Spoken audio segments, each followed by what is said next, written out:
বিজু বিশু চাংরাই চলেই তো আসলো।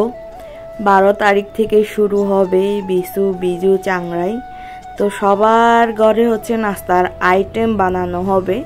এখন হয়তো বা সবাই চিন্তা করতেছেন বিজুতে এবার ইউনিক কিছু কি করা যায়। আপনারা হচ্ছে যে এই বাদামের বিভিন্ন ধরনের আইটেম বানানো যায়, এই বাদাম দিয়ে, কাজু বাদাম দিয়ে আপনারা হচ্ছে আমার থেকে নিতে পারেন।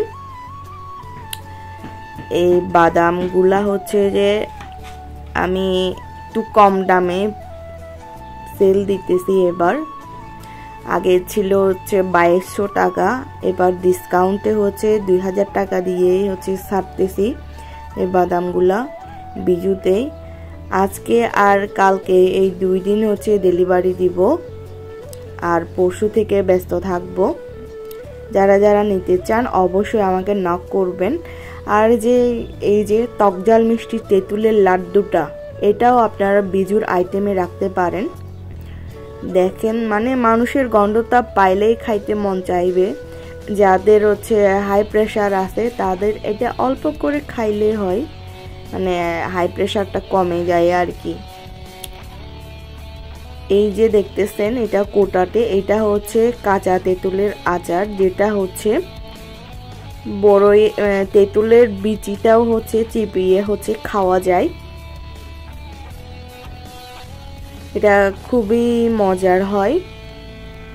টকজাল মিষ্টি, ঝাল ঝাল টক টক মিষ্টি মিষ্টি হয়।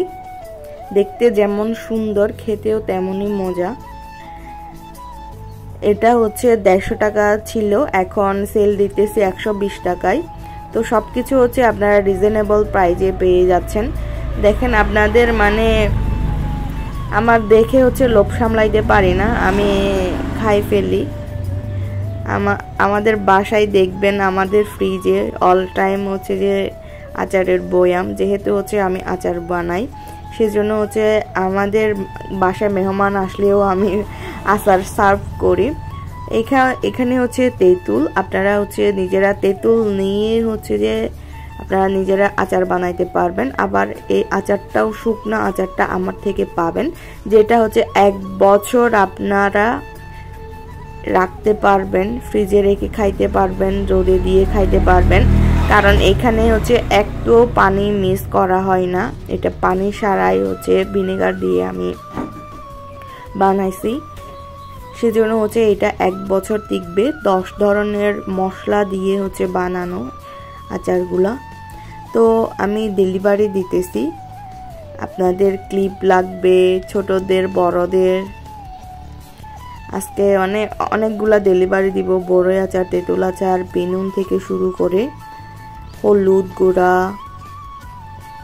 তারপর হচ্ছে তেঁতুল। আপনারা যারা যারা নিতে চান আমাকে আজকে নক করতে পারেন। এভরিওয়ান রিজনেবল প্রাইজে দিতেছি। আবারও বলতেছি আজকে লাস্ট, নিতে চাইলে অবশ্যই কমেন্ট করবেন এভরিওয়ান।